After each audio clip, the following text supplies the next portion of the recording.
একটা কি খুঁজে বার করেছে, আমি একটা খুঁজে বের করেছি। দেখো এই যে জিনিসটা, ঠিক আছে, ছেলেরা বুঝে গেছে। ছেলেরা মানে দেখার সাথে সাথে বুঝে গেছে এখানে কি ভুল আছে। জিজ্ঞাসা করবো আগে কি ভুল আছে, এখানে কি ভুল আছে, কি ভুল আছে বলো। ভুল আছে এর মধ্যে। হ্যাঁ কিছু একটা ভুল আছে। ভুল আছে বলতে এখানে ব্যাটারিটা তো এরকম পাশাপাশি থাকে, এরকম ক্রস কেন? ওটাও তো থাকতেই পারে হয়তো নরমাল। ওটা কারণটা কি? দুটো ব্যাটারি ঢুকবে কি করে? ও আচ্ছা আচ্ছা, এই সোমেনও না বুঝতে পারিনি ব্যাপারটা। তুমি বলে বুঝলি, তুই বলে বুঝলি। আমি বুঝেছি, আমি দেখলাম বলে কি তারপরে বলে। তুমি দেখো, তুমি বলো এটা মধ্যে কি ভুল আছে, এটা কি নাকি ভুল ঠিক আছে? আছে? হ্যাঁ, না ঠিক ঠিকও আছে। থাকতে পারে, বলো।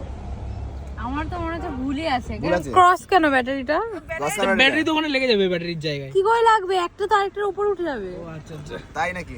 এবার দেখো, তুই সোমেনও পারবে না, দেখি ফোনটা দাও, হুম। তুমি বলো এখানে কি ভুল আছে। আমি সত্যি ভুল কথা আছে না ঠিক আছে সত্যি বলো। কথা বলে দিলে তো হয়েই গেল। তুই বলো তো, ভালো কথা। ব্যাটারিটাই ভুল আছে। ব্যাটারি ভুল আছে? কোনোদিন ভুল নেই, আমার দিকে ধরে বলে দিচ্ছি। বলো। এখানে রাজীব বলে রাজীব পারবে। এখানে হচ্ছে দুটো ব্যাটারি লাগানো যাবে, ঠিক আছে। যদি কখনো তুমি ছোট পেন্সিল পাও তাহলে এইভাবে লাগাবে, আর যদি বড় পেন্সিল পাও তাহলে এইভাবে লাগাবে। এটা হচ্ছে টেকনিক। ও আচ্ছা, এটা মানে ভুল নেই, একটা মানে এটা ঠিক আছে। মানে আচ্ছা, অনেক আচ্ছা। সময় তুমি ধরো ছোট পেন্সিল পাচ্ছ, বড় পেন্সিল পাচ্ছ না, আচ্ছা আচ্ছা, বুঝতে পেরেছি। পজিশন বসে সেই হিসাবে করেছে।